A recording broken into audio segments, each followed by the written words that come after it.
आज मैं सर्वप्रथम हृदय की गहराइयों से आप सबका आभार व्यक्त करता हूं जो हमारे मंच पर शीर्ष पर बैठे हैं, हमारा शीर्ष नेतृत्व और यहाँ पर बैठा हुआ पार्टी का वैसा नेतृत्व जिसने हर बूथ तक भाजपा के विस्तार में योगदान दिया है। आपने मुझ जैसे सामान्य कार्यकर्ता को पार्टी का इस सर्वोच्च पद तक पहुँचाने का अवसर दिया है। मैं इसके लिए आप सभी को प्रणाम करता हूँ। माननीय आदरणीय प्रधानमंत्री जी, मैं हृदय से आपका आभार व्यक्त इसलिए करता हूं क्योंकि हम लोग ने हमेशा दूर से ही एक कार्यकर्ता के रूप में किस प्रकार से आप देश सेवा का काम लगातार कर रहे हैं। हमने हमेशा देखा कि जब पहली बार मैं गुजरात के आनंद में आपके साथ एक कार्यक्रम में शिरकत किया था, मुझे याद है मैं उस समय राष्ट्रीय महामंत्री था और मैंने कहा जब आपको उस समय सद्भावना मिशन के कार्यक्रम में एक एक व्यक्ति को सुनते देखा और जब कार्यक्रम की समाप्ति के बाद आपने अपना ग्रीन रूम में हम लोग से जब बातचीत किया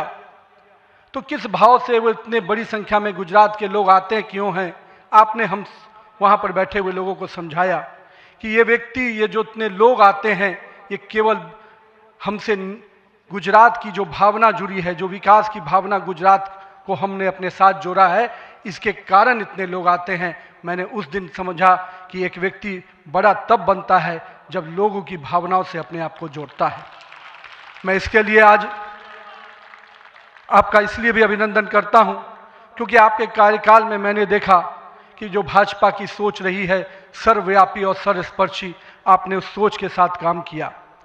आपने जो मूल मंत्र दिया, सबका साथ, सबका विकास, सबका विश्वास, सबका प्रयास, आज देश का हर पूरा जनमानस उसके साथ अपने आप को जोड़कर देख रहा है।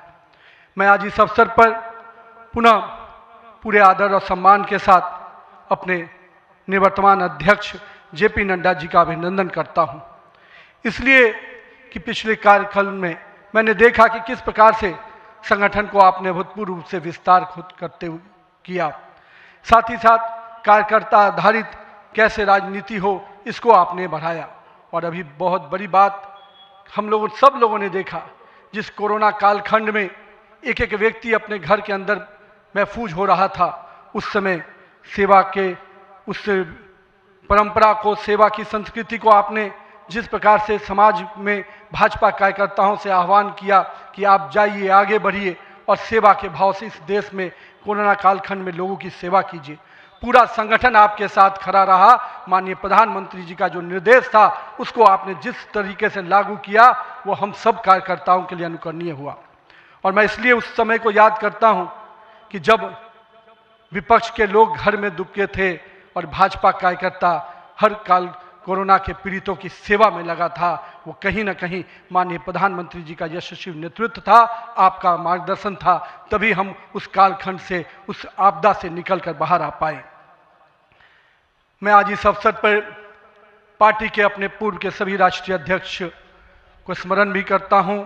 और हमारे कई राष्ट्रीय अध्यक्ष जो यहाँ पर बैठे हैं, मैं उनका भी अभिवादन करता हूं। मैं देखा हूं 2006 में मैं पहली बार जब विधायक बना, उस कालखंड से लेकर किस प्रकार माननीय हमारे पूर्व के राष्ट्रीय अध्यक्ष राजनाथ सिंह जी ने पार्टी के कामों को हमेशा हर कार्यकर्ता से जोड़ने का प्रयास किया। मैंने जब नितिन गडकरी जी को देखा तो मैंने देखा कि किस प्रकार से संगठन के हर मोर्चा और सेल को उन्होंने गढ़ने का काम किया।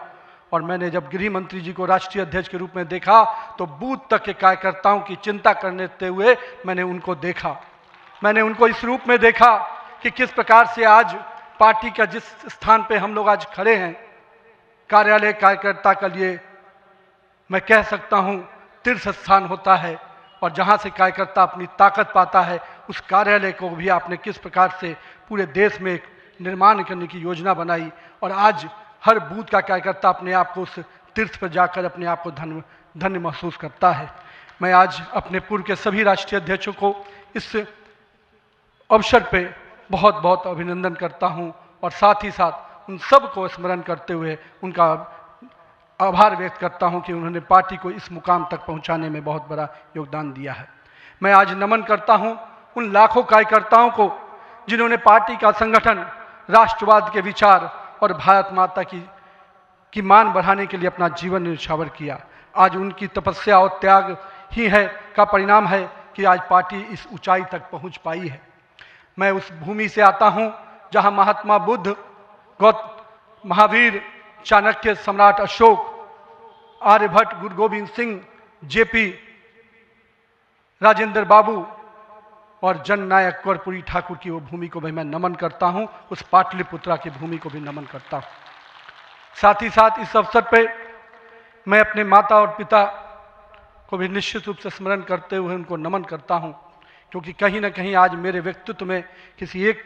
शख्सियत का मैं मानता हूं तो निश्चित रूप से मेरे माता पिता का संस्कार, पार्टी का विचार और कहीं ना कहीं मेरे बड़ों का मार्गदर्शन मुझे यहाँ तक पहुँचाया है और मेरे कार्यकर्ताओं का स्नेह मुझे यहाँ पर पहुँचाया है।